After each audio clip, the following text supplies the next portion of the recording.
Kelvin Okonkwo sat engrossed in sales reports at his office desk when his phone vibrated. The caller ID displayed Jones School. His heart skipped a beat. Was something amiss with his daughter? He answered instantly. "Hello, Mr. Kelvin speaking." The voice on the other end was frantic. "Sir, your wife, she's been in an accident. She was hit by a bus just outside the school gate. It's bad. She's been rushed to St. Teresa's emergency clinic." For a moment, Kelvin's breath caught in his throat. "What?" His heart thundered. He dropped everything and stood. "Thank you. I'm on my way." He offered no explanation to his secretary as he rushed out. The city traffic blurred past him as he drove, barely registering the surrounding honks and screeches. Images of Afoma flooded his consciousness, her laughter, her warmth, her strength, his wife, his partner, the mother of their two beautiful daughters. "Please let her be okay," he whispered beneath his breath. Kelvin burst into the hospital hallway, eyes wide with terror as he demanded information about his wife. "She arrived less than an hour ago," a nurse informed him. "The doctors are still working on her. Please wait here." He sank into a cold plastic chair, hands trembling.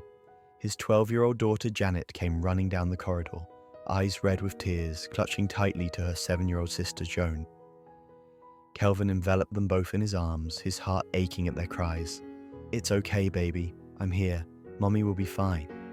He summoned his sister and requested she take the girls home, which she did promptly. After an interminable wait, the surgeon entered the waiting room, expression grave. "Mr. Kelvin?" Kelvin sprang to his feet. "Yes, that's me. How's my wife? Please tell me she's alive." The doctor exhaled deeply. "She is, but it's serious. Her spine suffered a severe shock, and both legs sustained multiple fractures. We've stabilized her. She requires orthopedic surgeries. Further tests and intensive therapy must commence as soon as possible. The road to recovery, physically and emotionally, will be long for all of you." Kelvin swallowed hard, nodding slowly. "Can I see her?" "She's sedated, but yes, briefly." Inside the ward, Afoma bore little resemblance to the woman he'd kissed goodbye that morning. Her face was pallid, arms lay limp, surrounded by the quiet beeping of machines. Kelvin sat by her bedside and took her hand. "I'm here, Ioma," he whispered, voice cracking. "You're going to be okay. We'll get through this." Afoma endured 3 distinct surgeries. Kelvin stood steadfastly by her side throughout, offering comfort, feeding her, answering her questions. He took breaks only to drive the girls home, briefly check on the company, and return before nightfall. Months later, she was discharged but confined to a wheelchair, with a therapist assigned for weekly home visits. For the initial weeks, Kelvin was her unyielding support. He took leave from work to care for her. He learned to assist her into the wheelchair, bathe her, clean her wounds, brush her hair, and spoon-feed her when her arms were too sore. Their bedroom was relocated downstairs. He even slept on a nearby couch should she need him at night. He tried valiantly, but as weeks stretched into months, exhaustion began to shadow him. He contemplated hiring a maid. Indeed, the idea had surfaced multiple times during Afoma's early convalescence at home. Someone to assist with bathing, meal preparation, housekeeping, perhaps even occupying the girls while he worked. Yet each serious consideration was halted by a bitter memory. 3 years prior, they'd employed a young woman named Amara for household assistance, while Afoma managed their business full-time. Initially, she seemed ideal, respectful, efficient, gentle with the children. But barely 4 months in, they discovered she'd been pilfering food from the pantry, yelling at Joan unseen, and stealing money from Afoma's purse. The nadir was catching her touching Janet inappropriately. The betrayal scarred the entire family, especially Afoma, who blamed herself for misplaced trust. Since then, they had avoided live-in domestic help. Now, with Afoma's vulnerability and the children's fragile emotional states, Kelvin couldn't risk it. The notion of introducing a stranger into their fractured, grieving home unsettled him profoundly. So he shouldered everything, ordering pre-cooked meals, managing every bath, every bathroom trip, believing it the safer choice. Day by day, the weight incrementally drained him. His sister assisted sporadically. As for Afoma, she was an orphan. Her only sister resided in Canada with her husband. While they spoke by phone, physical presence was impossible. Kelvin didn't voice it, but the crushing burden was immense. He never envisioned their lives unfolding this way. He began lingering longer at the office. He started ignoring her calls. When she needed help late at night, he sometimes feigned sleep. Guilt gnawed at him, yet resentment festered alongside it. Bethy, Ifoma's closest friend, was absent when the incident occurred, but received the news. She returned immediately, rushing to their house. "Oh my God, Ifeoma," she whispered, kneeling beside the wheelchair. "I can't believe this happened to you." Ifoma offered a faint smile. "I'm alive, Bethy. That's all that matters." Bethy clasped her hand. "You're the strongest woman I know. You'll get through this." Kelvin stood silently nearby. He'd known Bethy for years. She was Ifoma's dearest friend since university, frequently visiting, spending weekends with the children, even aiding their fashion business. Initially, Bethy visited almost excessively. She appeared evenings after work, bringing hot meals and fresh fruit, sometimes small gifts for the girls. On weekends, she'd assist with Ifoma's bath or clean her room. Kelvin was initially grateful. Her presence afforded him moments to breathe, rest, escape the suffocating routine of constant care. But as visits intensified, he began noticing things previously unseen. Bethy's gaze when she thought him unobserved, her hand lingering on his when passing a bowl, her soft, inviting smile. One Saturday afternoon, entering the kitchen, he found Bethy washing dishes, humming softly. The children were upstairs. Ifoma slept in the living room. "You really don't have to do all this," Kelvin said. She glanced over her shoulder, smiling. "I want to. I can't sit idle knowing my best friend suffers and her husband breaks his back holding the family together." He rubbed his neck, suddenly feeling exposed. "It hasn't been easy," he admitted. I don't even recognize myself anymore. Everything changed." Bethy dried her hands, leaning against the counter, voice softening. "You've done so much, Kel, more than most men would. You've stood by her, by the girls. You should be proud." Her gaze locked with his. A heavy, charged, dangerous silence settled. Kelvin looked away first. "Thanks." As weeks passed, his internal exhaustion burgeoned. Ifoma's physiotherapy yielded minimal progress. Most days she barely spoke. He returned home to silence, to need, to sorrow. Nights grew harder. Ifoma cried sometimes, believing him asleep. Other nights she asked if he still loved her. He always affirmed it, but the words felt leaden. One evening, after settling the girls, he found Bethy alone on the porch swing. She intended to spend the weekend. The air was cool, the moon low.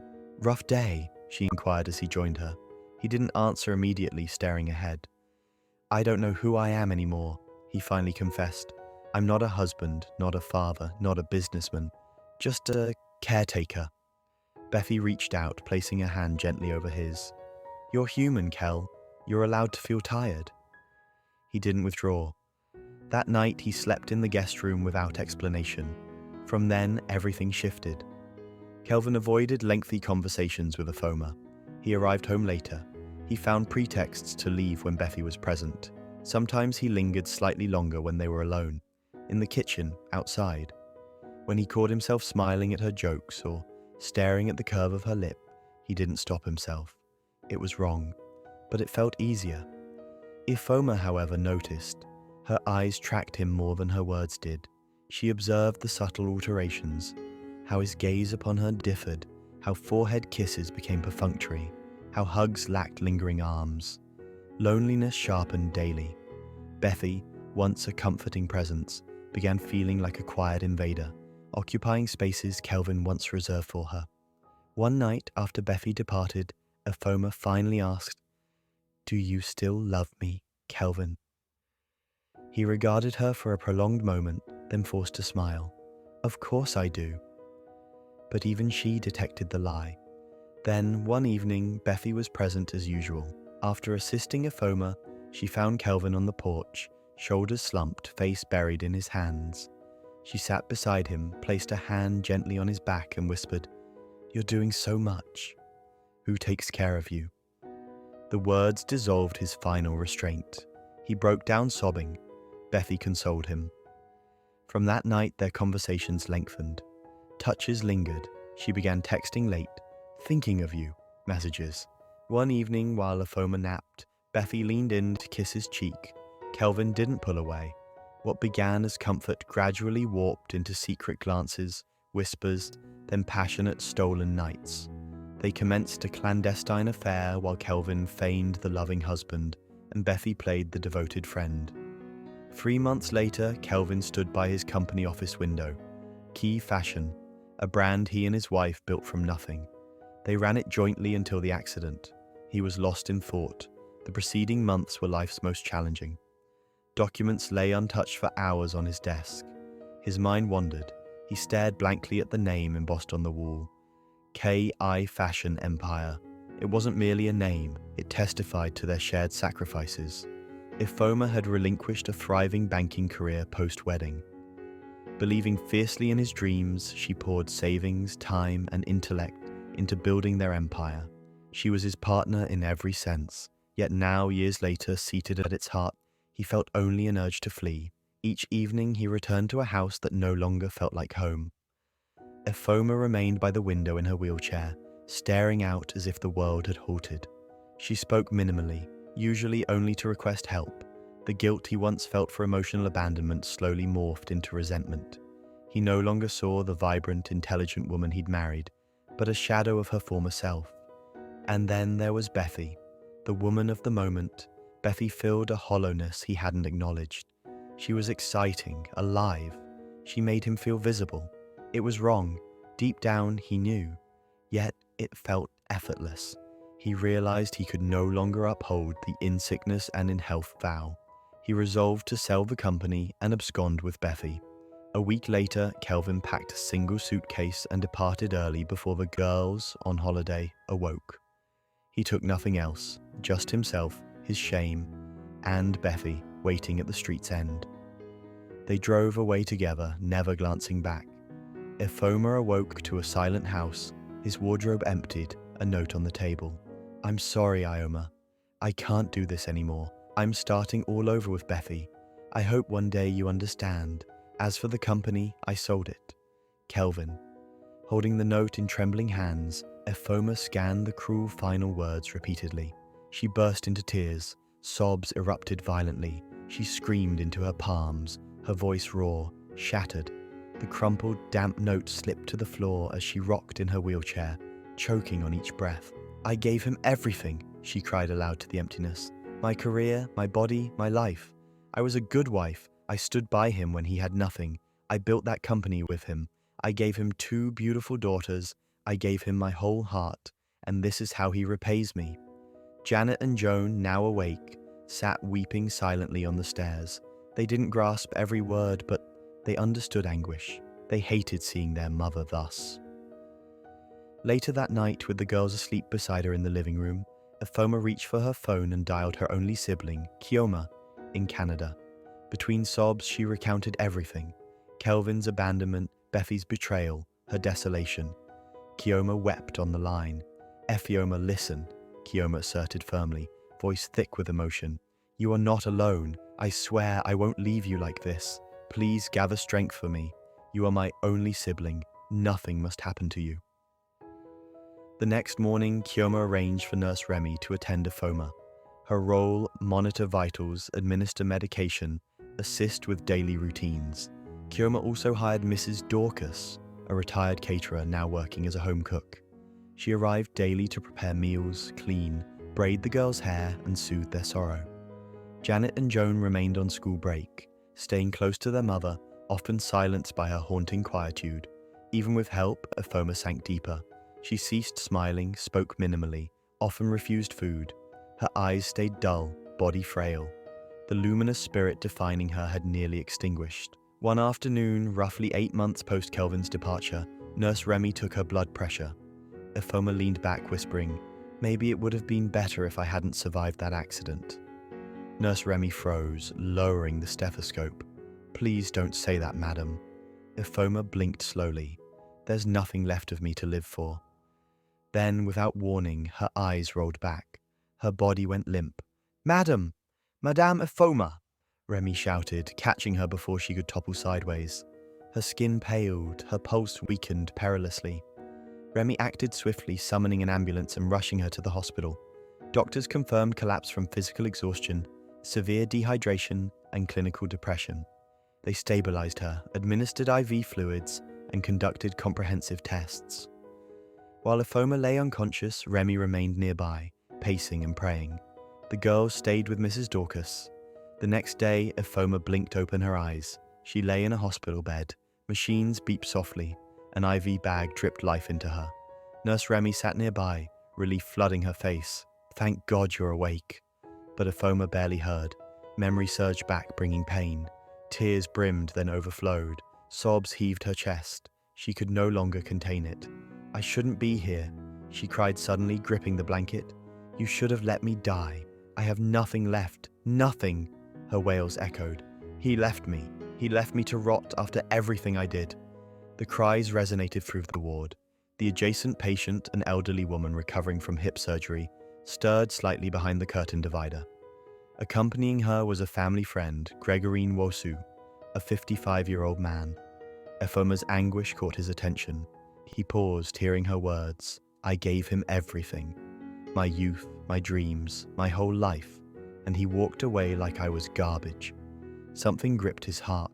Her pain was raw, unfiltered, too real to disregard. Drawn by empathy, he opened the curtain and approached her bedside. She still wept softly. Gregory didn't speak immediately. He simply observed. Her pain mirrored his own from 6 years prior. "May I?" he asked softly, gesturing to the empty chair.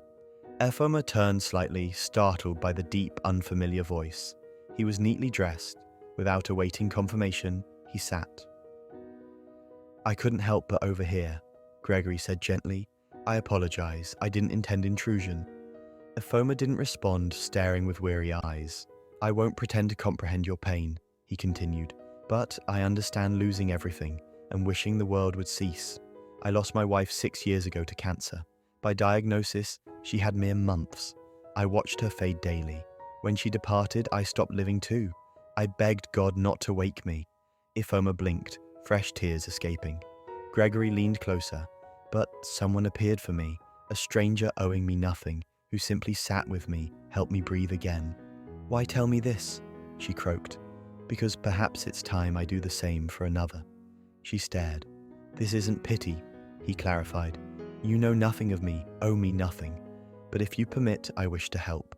However I can." She released a shaky breath. "You don't even know what he did." "You can tell me when ready." For the first time in weeks, Ifoma's walls fractured not in agony, but surrender. She nodded faintly, whispering, "Okay."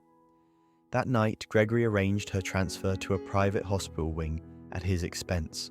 He hired a therapist for gentle sessions. Mrs. Dorcas brought the girls. Slowly, Ifoma began believing hope hadn't abandoned her. A day post-outburst, Ifoma awoke to find Mr. Gregory seated bedside again, clad in his signature simple attire, radiating calm, warm steadiness that fostered strange safety. She turned slowly. "You're back," he smiled gently. "I said I would be." A pause ensued. Then she voiced the lingering question. "Who are you? Why help me?" He cleared his throat thoughtfully. "My name is Gregory Obianwu. I'm founder and chairman of Invosu Holdings International." Ifoma stared, stunned. "The renowned Invosu Holdings?" "Yes, I live quietly." He revealed he had 2 sons schooling in Canada and was a Canadian citizen. Post-discharge, Gregory facilitated Ifoma and her daughter's flight to Canada for treatment via his medical liaison team, fully funded. Ifoma could only weep the day they boarded the plane. She was admitted to a premier Canadian hospital. Her sister, Kioma, visited. "I can't believe this," Kioma whispered upon meeting them at the Toronto hospital, embracing her sister tightly, heedless of IV lines. Janet and Joan were overjoyed. Kioma took them home while Ifoma entered a world-class rehabilitation hospital. The initial phase was arduous. Ifoma's muscles were feeble, her legs resisted cooperation. Days came where she wept into her pillow, feeling a failure. But the staff were kind, professional, relentless. "You needn't run," her physiotherapist encouraged. "Just take 1 step today, 1 more tomorrow." After 1 month, improvement emerged. They started with a walker, guiding her between parallel bars. The first time she stood unaided for 5 seconds, the room offered quiet applause. Then came assisted steps, stretching routines, hydrotherapy. Each small victory brought tears, now the healing kind. By the third month, Ifoma transitioned to forearm crutches. The day she traversed the therapy room unaided with crutches marked her first full smile. She turned to her therapist, whispering, "I never thought I'd see this day." "You're not merely walking, F," the therapist smiled. "You're rising." After further therapies, she was deemed fit to return to Nigeria. Though still using 2 forearm crutches, she returned with her daughters. Instead of starting anew elsewhere, Ifoma chose to return to the house she'd shared with Kelvin. A house echoing betrayal, silence, abandonment. She returned not from nostalgia, but refusal to be exiled from what she'd built. The initial days were quiet. The girls settled back, dusting furniture, rediscovering toys and books. Mrs. Dorcas resumed her role instantly, cooking, cleaning, humming comforting tunes. The girls were re-enrolled in school. Watching them enter on the first day brought Ifoma to tears. They were beginning anew. 2 years post Kelvin's departure, she continued rehabilitation from home, occasionally visiting the clinic Gregory's team recommended. She walked stronger, more balanced, her posture upright with quiet dignity. Gregory visited often. They discussed her therapy, the girls, his sons in Canada, music, books, food. He ensured Ifoma never worried about bills again. One evening under a hushed sunset, he invited her to walk through the garden. They moved slowly. "I've never met a man like you," she said softly, eyes on the flowers. "Sometimes I wonder if you're human or an angel. You gave me my life back." Gregory halted, hands clasped gently behind his back. "I didn't give it back. You fought for it. I merely stood beside you." She turned, surprised to find his eyes glistening. "Ifoma," he said slowly, "I've watched you rise from betrayal, pain, and loss with unparalleled grace. Though unplanned, I find myself desiring to walk life's remainder with you. Not as savior, but partner." Her heart skipped. "I love you," he stated plainly. "If you'll have me, not from gratitude, but believing you can love anew, I'd be honored as your husband." Ifoma stared, tears filling her eyes as she reached for his hand. "I was broken, but you treated me whole, even when I disbelieved." Gregory leaned down, kissed her hand. "Because I saw what others couldn't. Yes, I will marry you," Ifoma declared amid tears as they embraced. Fortunately, Ifoma and Kelvin lacked a statutory marriage. Wed traditionally and in church, not court, facilitated remarriage without divorce proceedings. 3 months later, they wed quietly. Only immediate family and close friends present. No crowd, paparazzi, or grandeur. Just love and peace. Kioma flew from Canada. Gregory's sons, Osinachi and Amaichi, also flew in, warm and respectful, embracing their father's choice. Dear viewers, sometimes the deepest wounds are not those inflicted upon us, but those we inflict in moments of pride, weakness, or selfishness. Ifoma's journey, though profoundly painful, serves as a testament that rising from ashes is possible, not through vengeance, but through embraced healing. She did not seek closure through conflict. She became her own closure. To every woman, love deeply, build diligently, support tirelessly, but never neglect investing in yourself. For no one deserves to lose everything striving to prove their worth to someone blind to it.